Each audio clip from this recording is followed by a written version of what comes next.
Welcome to all of you. मैं दीपक देवांगन। आज मैं आपके सामने एक और नए वीडियो के साथ पेश हूँ, जिसमें आज हम लोग पढ़ने वाले हैं पैरामीशियम के बारे में। तो आज पूरा डिटेल में पढ़ेंगे कि पैरामीशियम की संरचना जो है कैसा होता है और कहाँ कहाँ पर वो जो है पाए जाते हैं। तो आज के इस वीडियो को जो है बिना स्किप के अंतिम तक देखते रहिए, ताकि आपको अच्छे इसमें से समझ में आ सके। तो सबसे पहले हम इसमें देखेंगे इसका इंट्रोडक्शन, क्योंकि हम लोग जो है कंटेंट बेस पर इसमें स्टडी करते हैं। तो हम इसमें देखेंगे सबसे पहले इसका इंट्रोडक्शन।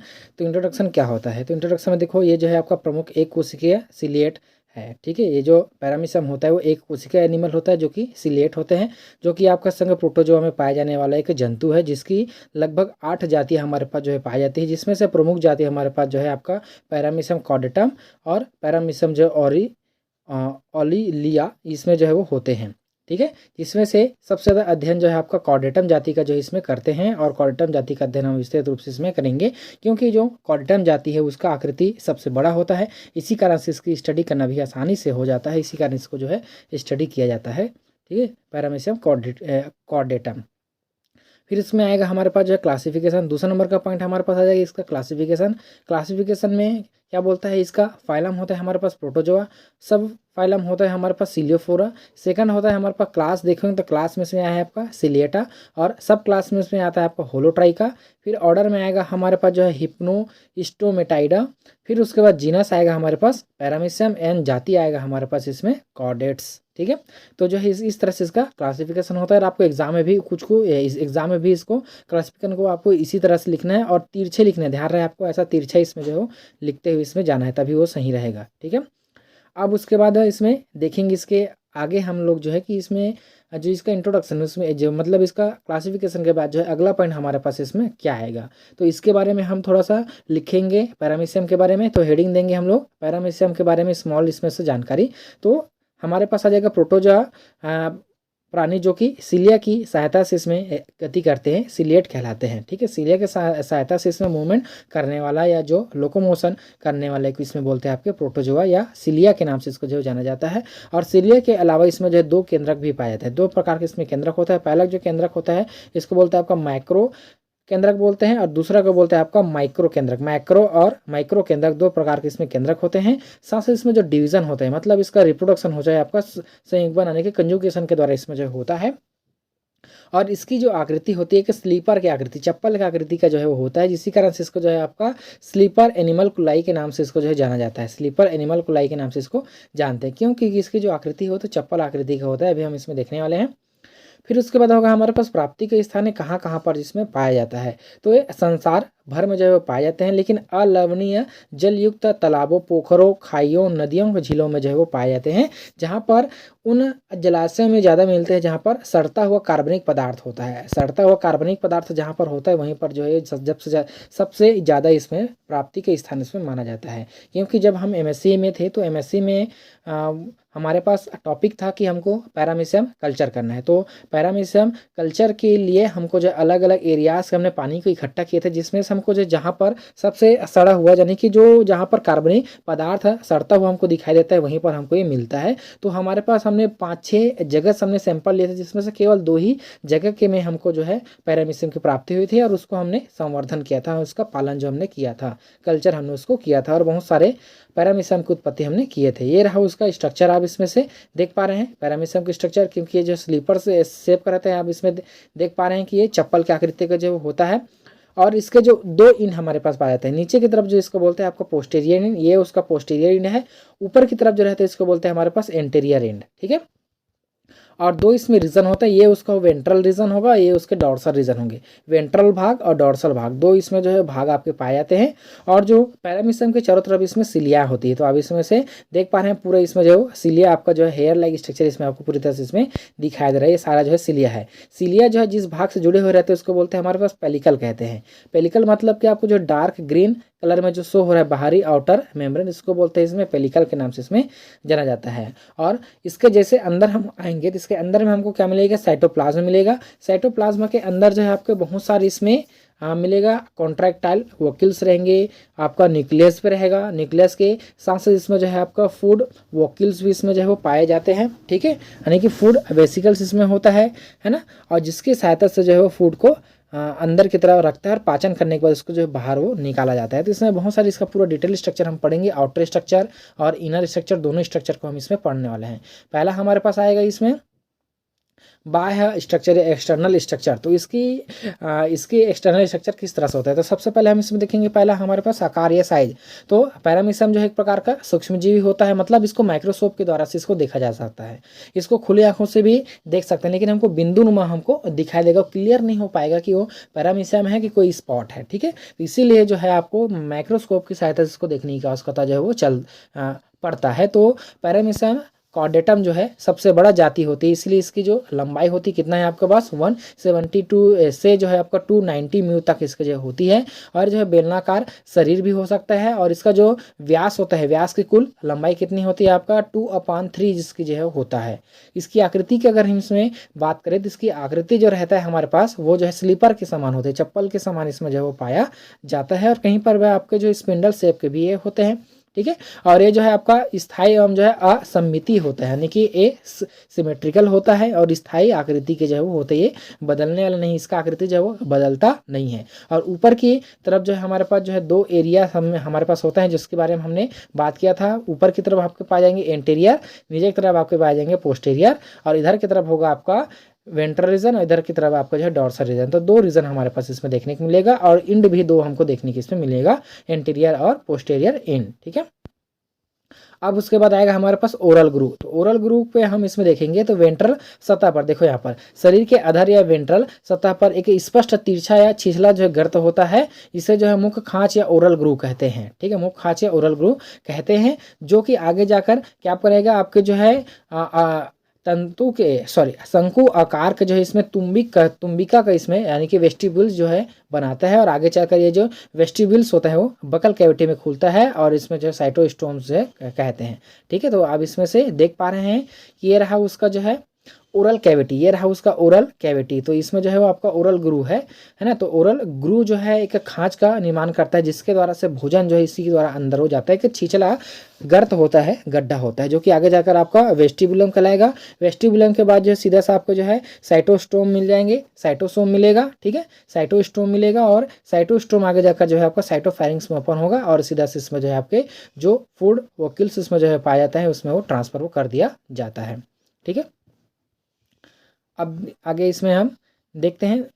अब उसके बाद आएगा हमारे पास पेलिकल्स। पेलिकल्स को हमने अभी बात किया था कि जो पैरामीशियम होता है उसका सबसे बाहरी आउटर लेयर होता है पेलिकल। ठीक है, तो पेलिकल जो है सबसे बाहरी आउटर लेयर होता है, जिसके ऊपर जो आपके सिलियम जो है लगे होते हैं। आप इसमें से देख पा रहे हैं पूरा इसमें जो है सिलियम इसका लगा हुआ है। तो सिलियम इसमें जो है वो लगे हुए इसमें रहते हैं। ये जो है आपका बाहरी आवरण होता है, जो कि आपका जीवित दृढ़ और क्यूटिकल युक्त झिल्ली का जो है बना होता है। जो पंचभुजी और षटभुजी गर्त होते हैं, यानी कि हेक्सागोनल स्ट्रक्चर होता है। आप इसमें से देख पा रहे हैं हेक्सागोनल एरिया यहाँ पर लिखा हुआ है। तो प्रत्येक की जो आकृति होती है वो हेक्सागोनल आकृति की इसमें जो है वो पाया जाता है। तो हेक्सागोनल आकृति का ये जो है वो होता है। ठीक है, और इसके किनारों पर जो है एक पोर पाया जाता है या एक जो है इसमें ओपनिंग होती है, जिसको बोलते हैं ट्राइकोसिस्ट ओपनिंग कहते हैं। यहाँ पर देख पा रहे हैं इसमें ट्राइकोसिस्ट ओपनिंग जो है इसमें होता है। और नीचे की तरफ इसमें जो है आपका इंटर कैलरी फाइबर्स इसमें जो है पाया जाता है। ये रहा उसका इंटर कैलरी फाइबर्स हो गया। और नीचे की तरफ जो है आपका जो है ट्राइकोसिस्ट इसमें पाया जाता है। ये पूरा उसका ट्राइकोसिस्ट है। और इधर की तरफ जो है आपके बेसल बॉडी भी इसमें प्रेजेंट वो होते हैं। तो अभी हम इसको पूरा डिटेल में डिजिटल डायग्राम के थ्रू हम इसमें अभी समझेंगे। और अब देखो ये उसके बाद आएगा हमारे पास, अच्छा इसको थोड़ा सा समझ लेते हैं हेक्सागोनल इसकी स्ट्रक्चर को कैसा इसमें होता है। तो अगर आपको यहाँ पर दिखाई दे रहा होगा कि हेक्सागोनल स्ट्रक्चर इसका किस तरह से है, तो आप इसमें से देख पाएंगे इसका जो प्रत्येक की जो आकृति होती है वो हेक्सागोनल होता है। नीचे की तरफ जो आपको दिखाई दे रहा है ये साइटोप्लाज्म है, ऊपर की तरफ आपको जो है पूरा पेलिकल्स होते हैं। तो पेलिकल्स में कैसा इसमें जो है पाया जाता है, तो पेलिकल्स में जो है सीलियम जो रहता है वो किससे निकलता है, एल्वियोलाई से वो निकला हुआ रहता है। तो ये जो जितना स्ट्रक्चर आपको ऐसा दिखाई दे रहा है हेक्सागोनल स्ट्रक्चर, तो हेक्सागोनल स्ट्रक्चर के अंदर जो एल्वियोलाई होते हैं, जो हेक्सागोनल स्ट्रक्चर है उसके अंदर क्या पाया जाएगा, एल्वियोलाई। तो इसी एल्वियोलाई के अंदर अंदर से ही आपका सीलियम जो है वो बाहर वो निकलेगा। और बाहर वो कैसे निकलेगा, तो इसमें जो है आपका दो स्तर इसमें पाए जाते हैं। पहला जो रहता है उसको बोलते हैं बेसल बॉडी। बेसल बॉडी जो कि आपका हरे कलर से शो हो रहा है, तो बेसल बॉडी से ही वो होगा क्या, वहाँ से आपके सीलियम जो है बाहर की तरफ इसमें निकला हुआ रहता है। नीचे के तरफ हमारे पास जो है पाया जाता है इसमें इनर मेम्ब्रेन, तो ये जो है पूरा इनर मेम्ब्रेन होता है, इस तरह से इसमें इनर मेम्ब्रेन ऐसा पाया जाता है। और इनर मेम्ब्रेन के ऊपर आपका जो है बेसल बॉडी होते हैं, और इसी बेसल बॉडी से आपका क्या निकलेगा, सीधा से इसमें आपका सीलियम जो इसमें निकले हुए रहते हैं। और नीचे की तरफ जो है वो जो रहता है उसको बोलते हैं हमारे पास, ये जो है जहाँ से बेसल बॉडी और इनर मेम्ब्रेन चिपका हुआ है दोनों, उसको बोलते हैं हमारे पास इसमें क्या बोलते हैं, इसका आपका ट्राइकोसिस्ट के नाम से इसको जानते हैं, ट्राइकोसिस्ट है, ठीक है। और ट्राइकोसिस्ट से हो निकला हुआ इसमें रहते हैं। और ट्राइकोसिस्ट से एक जो है लाइनिंग इसमें निकला हुआ रहता है, कुछ इस तरह से इसमें लाइनिंग इससे निकले हुए रहते हैं। इसको बोलते हैं हमारे पास काइनेटो डेस्माटा के नाम से इसको जो है जाना जाता है, काइनेटो डेस्माटा के नाम से इसको जो है जानते हैं, ठीक है। और यहाँ पर जो एल्वियोलर कैविटी से देख सकते हैं आप, इसमें एल्वियोलाई जो है, तो एल्वियोलाई के अंदर जो एल्वियोलाई कैविटी इसमें जो है वो पाया जाता है, ठीक है। अब उसके बाद हम इसमें देखने वाले हैं सिलिया के बारे में कि सिलिया क्या बोलता है। तो देखो यहाँ पर लिखे हमने सिलिया, ठीक है। तो सिलिया देखो यहाँ पर पूरे शरीर पर जो है असंख्य महीन छोटे छोटे रोम होते हैं जिसे सिलिया कहते हैं। और सिलिया की लंबाई जो है आपका कितना होती है, 10 म्यू से 12 म्यू तक की होती है। और इसका व्यास जो है आपका 27 म्यू का तक का होता है। उसके संपूर्ण शरीर की सतह पर 10,000 से 14,000 तक की इसमें सिलिया जो है पाया जाता है, जो कि क्या करेगा, इसमें नियमित अनुदैर्ध्य पंक्तियों में व्यवस्थित जो है वो रहता है। और संपूर्ण शरीर पर इसकी लंबाई समान होती है, इसका लंबाइयों में जो रहता है वो समान आकृति के इसमें जो है पाए जाते हैं, ठीक है। और ये जो है एक पुंज को नुमा, मतलब एक जो है एक कॉडल पुंज का इसमें जो निर्माण करता है, जिसको बोलते हैं आपका कॉडल टफ के नाम से इसमें जो है जाना जाता है, जो कि आपका सिलिया संवेदी अंग की तरह इसमें कार्य करते हैं, ठीक है। संवेदनाओं को जो है भोजन ग्रहण करने एवं प्रचलन में जो है वो मदद करता है। तो इसमें डायग्राम में आपको इसमें शो हो रहा है कि देखो यहाँ पर लिखा है कॉडल टफ लिखा है। तो ये जो है कॉडल टफ यहाँ पर जो है वो क्या करे, गुच्छा, एक प्रकार का सिलिया का गुच्छा, जो कि उसके लोकोमोशन में जो है आपको रिप्रोडक्शन में हेल्प वो करेगा, साथ इसमें उसका भोजन लेने में भी वो हेल्प उसका करता है। अब यहाँ पर आप देख पा रहे हैं कि इसमें सिलिया कैसे इसमें जो निकला रहता है। तो सिलिया को अगर आप इसमें देख पाएंगे तो सिलिया कैसे इसमें से बेसल बॉडी से होते हुए इसमें जो है सिलियम पूरी तरह से इसमें निकला हुआ रहते हैं। तो सिलियम के भी हमारे पास जो इसमें दो भाग इसमें पाए जाते हैं। तो देखो ये अब इसमें आप इसमें देख पा रहे हैं, ये है उसका फ्लैजिलम है, ठीक है। ये उसका क्या है, फ्लैजिलम है। फ्लैजिलम के अंदर जो है आपका साइड की तरफ पाए जाएंगे इसमें जो है प्लाज्मा मेम्ब्रेन होगा। प्लाज्मा मेम्ब्रेन के अंदर जो है आपका माइक्रोट्यूब्यूल्स रहेंगे, और माइक्रोट्यूब्यूल्स के अंदर से ही आपको पूरा स्ट्रक्चर इसमें वो दिखाई वो जो है दे रहा है। तो इसका जो दो रीजन इसमें पाया जाता है, बेसल बॉडी होता है यहाँ पर, तो बेसल बॉडी के ऊपर और बेसल बॉडी के नीचे कैसी उसकी संरचना होती है, इसको दोनों को दिखाया गया है। ये देखो यहाँ पर और यहाँ पर, ठीक है। तो दो स्ट्रक्चर यहाँ पर आपको दिखाई दे रहा होगा। ये उसका यहाँ पर अगर बेसल बॉडी है तो बेसल बॉडी के नीचे की तरफ का और बेसल बॉडी के ऊपर की तरफ का इसमें कैसे इसका अरेंजमेंट होता है सिलिया का, उसको यहाँ पर शो किया गया है। तो सिलिया की आंतरिक स्ट्रक्चर को अगर हम अच्छे से इसमें देखेंगे तो दो स्ट्रक्चर आपको अच्छे से इसमें दिखाई देगा। देखो ये हो जाएगा उसका पेलिकल्स हो गया, पेलिकल्स का इस तरह से उसमें आवरण था ना, ऐसा ऐसा, तो यहाँ से ऐसा निकला हुआ था सिलियम, ठीक है। तो ये उसका पेलिकल्स वाला हो गया।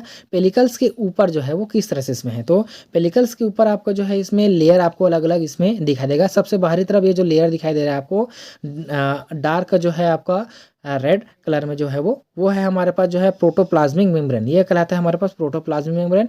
और प्रोटोप्लाज्मिक मेम्ब्रेन के अंदर आपको जो नीले कलर में जो शो होगा उसको बोलते हैं यहाँ पर जो है आउटर माइक्रोट्यूब्यूल्स बोलते हैं, ठीक है। ये होगा उसका आउटर माइक्रोट्यूब्यूल्स रहता है जो कि बाहर की तरफ रहता है, ठीक है। देखो ये जो आउटर माइक्रोट्यूब्यूल्स है वो जो है पेलिकल से अंदर की तरफ इसमें पाया जाता है कि बेसल जो ग्रेन्यूल्स हमारे पास होता है, बेसल बॉडी होता है, वहां से नीचे की तरफ इसमें जो वो होता है, ठीक है।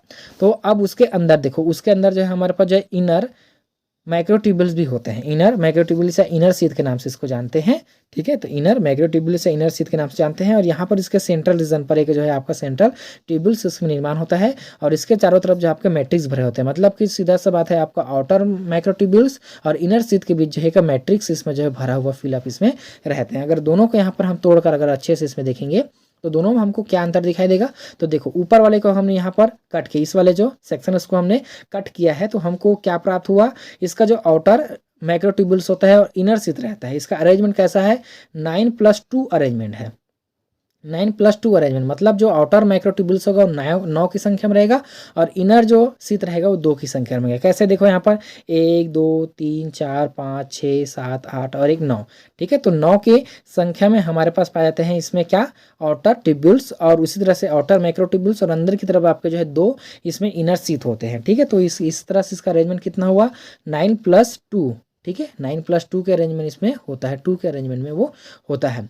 और ये जो हमारे पास आउटर माइक्रो ट्यूब्यूल्स होता है उसमें भी दो ट्यूब्यूल्स इसमें होता है, ए ट्यूब्यूल्स और बी ट्यूब्यूल्स, ठीक है। जो ए ट्यूब्यूल्स है वो रेड कलर का है, बी ट्यूब्यूल्स आपको जो है वो येलो कलर का है, ठीक है। और इसको जो है जोड़ा हुआ एक हमारे पास पाया जाता है रेडियल स्पोक होते हैं। तो आप इसमें से देख पा रहे हैं इसको जोड़ा हुआ आपका जो है रेडियल स्पोक, मतलब कि जो इसका इनर शीथ उससे जोड़ा हुआ जिसमें रेडियल स्पोक इसमें जो है वो होता है, ठीक है। अब उसके चारों तरफ जो है आपका क्या पाएंगे, मैट्रिक्स इसमें तो घिरा हुआ इसमें जो है वो रहता ही है। अब देखो अगर हमने यहाँ पर नीचे तरफ इसमें कट करते हैं, पेलिकल से नीचे की तरफ इसमें अगर कट करते हैं तो कैसा इसका अरेंजमेंट दिखाई देगा। तो इसमें जो है इसका अरेंजमेंट रहता है हमारे पास 9+0 अरेंजमेंट इसमें होता है। इसका जो आउटर माइक्रो ट्यूब्यूल्स रहेगा 9 रहेगा, लेकिन इनर में कोई भी ट्यूब्यूल्स इसमें नहीं होगा, तो अंदर की तरफ इसमें 0 होगा, यानी कि 9+0 अरेंजमेंट आपको जो है देखने की इसमें मिलता है, ठीक है। अब देख रहे हैं हमको इसमें आंतरिक इसकी स्ट्रक्चर की आंतरिक स्ट्रक्चर कैसा होता है। पहला आएगा हमारे पास जिसमें साइटोप्लाज्मा। तो साइटोप्लाज्मा जो है आपका ऐसा होता है, दो प्रकार से इसमें बांटा जाता है। पहला होता है हमारे पास एक्टोप्लाज्मा, दूसरा होता है एंडोप्लाज्मा। जो एक्टोप्लाज्मा रहता है वो क्या है आपका परिधीय सकरा स्वच्छ और गाढ़ा भाग होता है, एक्टोप्लाज्मा कहलाता है। और इसी एक्टोप्लाज्मा में आपका इंफ्रासिलियरी सिस्टम और हमारे पास पता है आपका ट्राइकोसिस्ट इसमें जो है पाए जाते हैं। और हमारे पास जो एंडोप्लाज्मा रहता है तो उस एंडोप्लाज्मा जो है वो आपका साइटोप्लाज्मा के केंद्रीय और अपेक्षाकृत बड़ा कणदार और जो है अंतराल भाग एंडोप्लाज्मा कहलाता है, जिसमें आपके पाए जाते हैं माइटोकॉन्ड्रिया होते हैं, गोल्गी बॉडी होता है, राइबोसोम्स पाए जाते हैं, न्यूक्लियस पाए जाते हैं और कॉन्ट्रैक्टाइल वैक्यूल्स होते हैं, ठीक है। उसके साथ आपका जो फूड वैक्यूल्स इसमें होते हैं, एंडोप्लाज्मिक रेटिकुलम इसमें भी आपका पाया जाता है, एंडोप्लाज्मिक अन्वेष्टन इसमें जो है वो होता है, ठीक है। तो ये सारी चीज़ जो है आपका एंडोप्लाज्मा में होता है।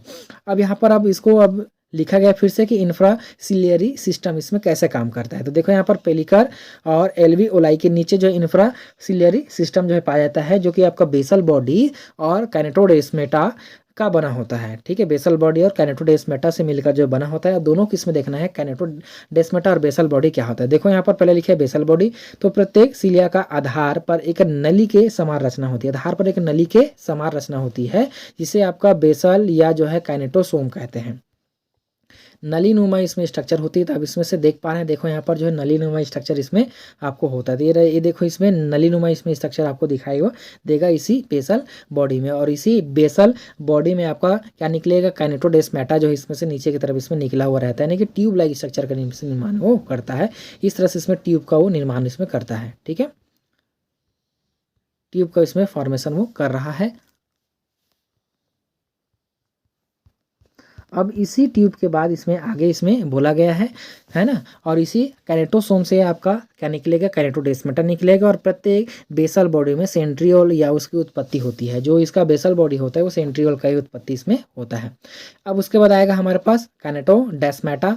तो कैनेटोडेस्मेटा क्या होता है, एक प्रकार का जो है वो सिलिया के बेसल बॉडी से संबंध और एक्टोप्लाज्म में स्थित विशिष्ट पट्टीदार कैनेटोडेस्मल तंतुओं का बना एक तंत्र होता है। इसमें सिलिया के बेसल बॉडी या जो है कैनेटोसोम से केवल एक तंतु या जो है कैनेटोडेस्मोम्स निकल कर आगे बढ़ता हुआ धीरे धीरे इसमें जो है आपका ट्रैपिंग करता है। उसको ट्रैपिंग करके इसमें झुंड का इसमें फॉर्मेशन कर लेता है, जिसको बोलता है हमारे पास कैनेटोडेस्मेटा के नाम से इसको जाना जाता है। तो इसमें कैनेटोडेस्मेटा के इसमें जो है फॉर्मेशन वो जो है वो होता है। कैसे हो रहा है, तो आप इसमें से देख पा रहे हैं इसमें कैनेटोडेस्मेटा इसमें हो रहा है। देखो यहाँ पर सिलियम का जो है एक एक जो है कैनेटोसोम निकला, कैनेटोसोम से जो है नीचे की तरफ पीछे की तरफ वो जाता गया। तो इसी से हमारे पास क्या बन गया, इसमें फाइब्रिल्स है, ये कैनेटोसोम फाइब्रिल्स है। और ये कैनेटोसोम फाइब्रिल्स आगे जाकर इसमें क्या बना दिया, कैनेटोडेस्मेटा के इसमें फॉर्मेशन वो कर लेता है। अब उसके बाद आ जाएगा हमारे पास इसमें ट्राइकोसिस्ट देखना है। तो ट्राइकोसिस्ट क्या होता है, तो ट्राइकोसिस्ट जो एक विशेष प्रकार के अंग होता है, ठीक है। विशेष प्रकार के अंग होता है जिसकी आकृति जो है छड़ के समान या अंडाकार हो सकता है, जो कि पूरे एक्टोप्लाज्मा में बेसल बॉडी के साथ जो है एकांतरित क्रम में जो है व्यवस्थित रहता है, ठीक है। बेसल बॉडी के साथ जो है एकांतरित क्रम में व्यवस्थित और रहता है। आप इसमें से देख पा रहे हैं एकांतरित क्रम में व्यवस्थित बेसल जो बॉडी रहता है, ये उसका बेसल बॉडी उसके साथ वो एकांतरित क्रम में जो है वो रहते हैं। देख सकते हैं ये भी उसका जो है एक प्रकार का हमारे पास जो है ट्राइकोसिस्ट है और ये भी उसका ट्राइकोसिस्ट है और इधर भी देख सकते हैं अब इसमें ट्राइकोसिस्ट नीचे की तरफ भी है। तो जितना ज़्यादा एल्वियोलाई होगा उतना ही इसमें जो है ट्राइकोसिस्ट इसमें प्रेजेंट वो रहता है। ठीक है, और इसमें जो एक केमिकल भरा हुआ रहता है जो कि क्या करेगा, जो उसको खतरे की स्थिति वहाँ से उसको डिस्चार्ज कर देता है। ठीक है, खतरे की स्थिति में उसको डिस्चार्ज वो करता है। इसमें केमिकल जो है इसमें फिलअप हो जो है रहता है।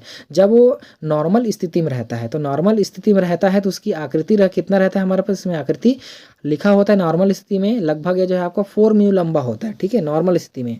और जब ये विसर्जन करता है तो विसर्जन होने के बाद इसका जो आकृति होता है आपको 40 म्यू तक का हो जाता है। और इसमें आपको अलग अलग भाग आपको देखने को इसमें मिलेगा। पहला जो इसका भाग होगा वो होगा हमारे पास सॉफ्ट होगा, फिर हमारे पास होगा स्पाइक होगा एंड जो है आपका जो स्पाइक एंड होगा आपका कैप। ठीक है, तो एक होगा सॉफ्ट होगा, स्पाइक होगा और कैप होंगे। ठीक है, तो ये रहा उसमें जो है आपको इसके चारों तरफ इसके अंदर में मैट्रिक्स जो है भरा हुआ है। तो मैट्रिक्स जब इसमें भरा हुआ रहता है इसकी आकृति कितना होता है हमारे पास 4 म्यू का रहता है। और ये जो है 3 भागों में तो है ही। पहला क्या है हमारे पास सॉफ्ट है और स्पाइक है और कैप। ऊपर में कैप इसके है, कब है वो, जब वो अनडिस्चार्ज है तब। और जब वो डिस्चार्ज हो जाता है तो इसमें केवल आपको क्या दिखाई देगा, इसमें देखो सॉफ्ट इसमें दिखाई वो देता है और इसका जो स्पाइक इसमें दिखाई देता है। ये पूरा उसका स्पाइक है। ठीक है, ये पूरा उसका स्पाइक है जो कि इसमें है और इसमें कैप जो है वो डिलीट हो जाता है, वहां पर वो नहीं पाए जाते हैं। ठीक है, अब उसके बाद हमको इसमें देखना है न्यूक्लियस। तो न्यूक्लियस कितने प्रकार के इसमें न्यूक्लियस होते हैं, केंद्रक होता है। तो इसमें जो है 2 प्रकार के केंद्रक हमारे पास पाया जाता है, जिससे इसे बोलते हैं आपका हेटेरोजैगोटिक प्राणी होता है। ठीक है, ये जो है हेटेरोजैगोटिक प्राणी होता है। एक जो है आपका बड़ा केंद्रक व एक जो है छोटा केंद्रक पाया जाता है। और बड़े को जो है आपका माइक्रो न्यूक्लियस या उसको गुरु केंद्रक कहते हैं, छोटे को जो है माइक्रो न्यूक्लियस या लघु केंद्रक कहते हैं। पहले देखना इसमें माइक्रो न्यूक्लियस तो ये जो अपेक्षाकृत लगभग वृक्क के समान होती है और इसकी केंद्रक कला अस्पष्ट होती है। केंद्रक कला जो रहेगा इसके अंदर में अस्पष्ट रहेगा। साथ साथ इसमें जो है आपका पॉलीप्लाइड होता है और जो इसमें बहुत सी कोशिकाएं केंद्रिकाएं तथा अपेक्षाकृत जो है क्रोमेटिन पदार्थ डीएनए होता है। इसमें अपेक्षाकृत अधिक पदार्थ जो रहता है वो डीएनए इसमें पाया जाता है। और इसमें कायिक और वेजिटेटिव होता है, कायिक और वेजिटेटिव जो है वो होता है। और जो है इसमें कोशिका की प्रतिदिन की उपपची क्रियाओं को नियंत्रित करता है। प्रतिदिन की जितनी भी उपपची क्रिया होगा उसको नियंत्रण करने का काम इसमें जो है वो करता है। और इसकी उत्पत्ति किससे हो है आपका जो है माइक्रो न्यूक्लियस या मैक्रो न्यूक्लियस, इसकी उत्पत्ति जो है वो होता है। दूसरा नंबर किसमें आएगा आपके माइक्रो न्यूक्लियस। तो जो है बड़े केंद्र की सतह पर बने गर्त में जो है लघु केंद्रक होता है। इसके चारों ओर जो है आपका केंद्रक कला होती है और यह प्रायः गोलाकार होते हैं और यह जीव की जनन क्रिया पर नियंत्रित इसमें करता है। और गुणसूत्र इसमें द्विगुणन की संख्या में इसमें जो होते हैं। तो आप इसमें से देख पा रहे होंगे कि दोनों इसमें जो है न्यूक्लियस हमारे पास रहता है। ये रहा उसका बड़ा न्यूक्लियस और ये रहा उसका छोटा न्यूक्लियस। बड़ा वाला जो है उसमें आपका बहुत सारी चीज़ों का मतलब कि उपपची जो क्रिया होती है उसका नियंत्रण करता है और नीचे वाला जो है आपका रिप्रोडक्शन में हेल्प करता है। ठीक है, अब उसके बाद आएगा हमारे पास देखो इसमें संकुचनशील उपकरण। संकुचनशील उपकरण मतलब कि होता है हमारे पास कॉन्ट्रैक्टाइल अपर्चर्स। तो इसमें 2 प्रकार के कॉन्ट्रैक्टाइल अपर्चर्स हमारे पास जो इसमें पाया जाता है ना। देखो यहाँ पर अब इसमें डायग्राम में इसमें अच्छे से देख पा रहे हैं कि इसमें किस तरह से 2 इसमें कॉन्ट्रैक्टाइल वोक्यूल्स इसमें पाया जाता है। देखो इंटीरियर भाग पर और आपके जो इंटीरियर इंड पर और पोस्टीरियर इंड पर, दोनों इंड पर इसमें जो है वो पाए जाते हैं। ठीक है, तो दोनों इंड पर इसमें जो है होता है। तो ये जो गोल आकृति का आपको दिखाई दे रहा है यही उसमें कॉन्ट्रैक्टाइल वोक्यूल्स है। ठीक है, ये गोल आकृति का दिखा रहा है वही है। ठीक है, ध्यान रहे आपको ये पूरे को नहीं बोल देना है। ये जो गोल आकृति का दिखाई दे रहा है यही है कॉन्ट्रैक्टाइल वोक्यूल्स। और जो साइड में ये एरो टाइप का ऐसा इसमें दिखाई दे रहा है ये है उसका रेडियल कैनाल है। तो रेडियल कैनाल में जो है पानी जो है अंदर आएगा और अंदर आने के बाद कहाँ डालेगा, उसको जो है इसी कॉन्ट्रैक्टाइल वोक्यूल्स में डालता है और अंदर आने के बाद उसके पानी को जो है अंदर बाहर करने का काम वो करता है।